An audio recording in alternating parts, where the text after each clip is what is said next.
a feared bully, now sobbing and begging for mercy.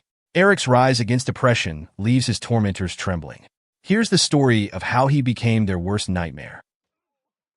The story begins with Eric, a young man, accidentally dropping his fork at dinner. His stepfather takes it as an excuse to punish him. He shuts the door and starts beating Eric. Eric's mother knows about the abuse but doesn't stop it, thinking it will make Eric more obedient. After the beating, Eric is forced to shake hands with his stepfather, pretending everything is fine. This isn't the first time. Eric's life is filled with violence and is taking a toll on him. At school, he vents his anger by beating up classmates. Eric loses control and brutally attacks a friend.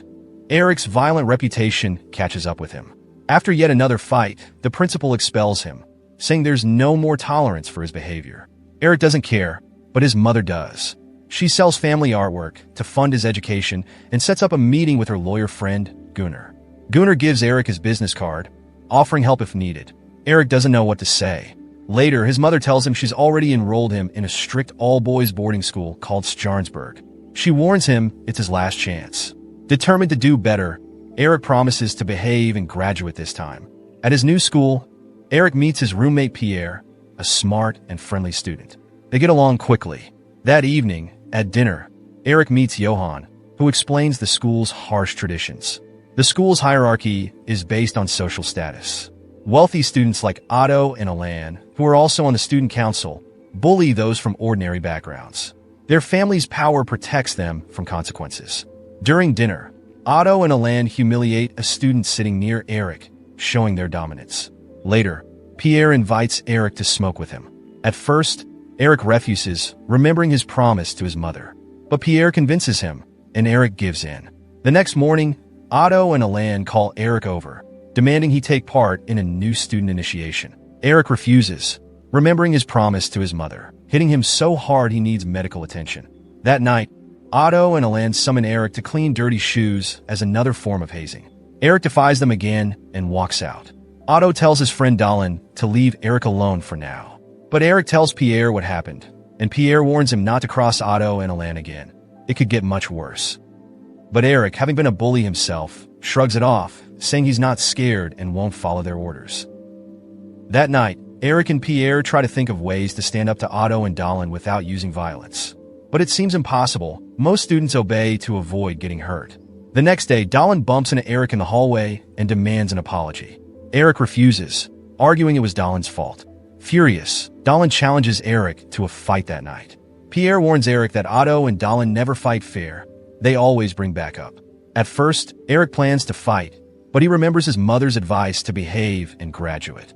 He decides not to go. As Otto and Dallin wait at the fight location, Eric stays in his room, trying to stay calm while Pierre offers him a cigarette. When Eric doesn't show, Otto mocks him in front of their lackeys, calling him a coward. The next day, Otto publicly accuses Eric of disobeying the student council. In a mock trial, Otto sentences him to a month of detention, forcing Eric to dig a 1-meter-deep trench around the school. Eric spends late nights digging, often missing dinner. One evening, while eating alone in the cafeteria, a staff member named Maria approaches him. She says Eric reminds her of her brother, who also stood up to authority. After dinner, Maria surprises Eric by warning him about his smoking habit. She then kisses and hugs him, despite knowing the school's strict rules against relationships between staff and students. Both understand the risks. Eric could be expelled, and Maria could lose her job. But in that moment, they don't care. During Christmas break, Eric goes home. His mother greets him warmly, but his stepfather is less welcoming. He criticizes Eric for the punishments he received at school. When Eric explains that he refused to follow the orders of a nobleman's son, his stepfather scoffs, saying noble families deserve respect. Angry about Eric's poor report card and disobedience, his stepfather whips him again. Eric's mother knows how much he suffers, but chooses to ignore it.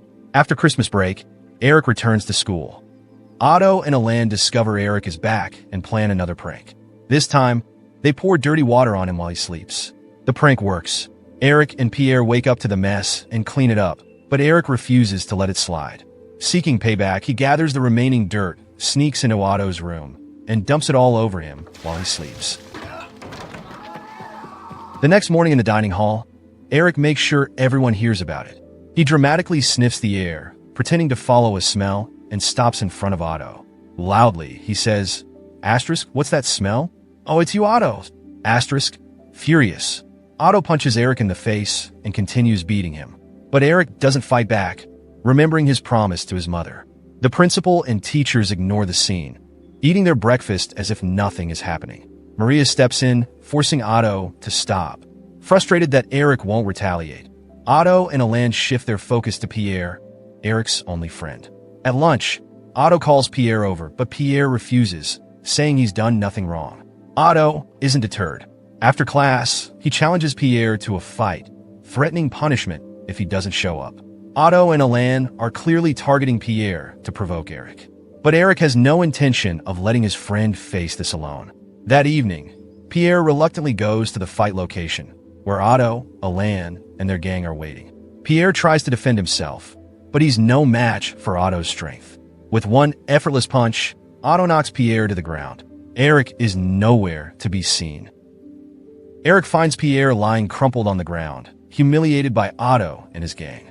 By the time he arrives, it's too late. Eric carries Pierre back to their room, treating his injuries and urging him to rest.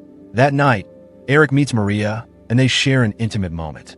The next morning, Eric rushes back to check on Pierre, only to find a room empty. Pierre is gone, having taken all his belongings. He leaves behind a letter apologizing for leaving and encouraging Eric to stay strong, and must continue fighting against Otto's tyranny to end the injustice at the school. Inspired by Pierre's words, Eric's resolve hardens. Eric confronts Dallin in the dining hall, challenging him and Otto to a fight in the arena. An hour later, Eric faces Dallin and von Schenken, both physically imposing but overly reliant on their family's power. Despite being outnumbered, Eric defeats them with ease. Eric then threatens Otto, leaving him stunned by the swift defeat of his strongest allies. Before confronting Otto, Eric searches for Maria in the school kitchen, but she's gone. A staff member gives Eric a letter from Maria, revealing she's been fired and had to leave. Heartbroken, Eric reads the letter, cherishing Maria's words. However, Otto raids Eric's room and finds the letter, exposing Eric's secret relationship with Maria. Otto wastes no time and presents the letter to the principal, who immediately expels Eric for the offense. Accepting his fate, Eric asks for Maria's letter as a keepsake, but the principal refuses and locks it away. With nothing left to lose, Eric sets his sights on Otto. He tracks him down in the woods, confronting him with a raised stick. Terrified, Otto immediately kneels, begging for his life. He even offers Eric a bribe of 10,000, but Eric refuses. As Eric prepares to strike, Otto breaks down completely, sobbing hysterically and vomiting in fear. Eric cups Otto's face and tells him he won't kill him because he refuses to become like Otto, who thrives on oppressing the weak. With that, Eric leaves Otto behind and heads back to the school to pack his belongings. Remembering Gunnar, the lawyer who had once offered his help, Eric wastes no time reaching out. Gunnar arrives promptly, and Eric explains his situation. Together, they confront the principal, who is enjoying drinks with the faculty. Eric pleads for his expulsion to be revoked and Maria's letter to be returned. The principal refuses, until Gunnar steps in, threatening to expose the school's toxic culture of caste discrimination and unchecked bullying. Cornered, the principal gives in, meeting all of Eric's demands and disbanding the corrupt student council. Thanks to Gunnar's intervention, Eric stays at Jörnsburg and puts an end to Otto's reign of terror. Peace finally returns, allowing Eric to focus on his studies until graduation. Eric's mother beams with pride over his accomplishments. However, his stepfather remains bitter, focusing on Eric's behavior record.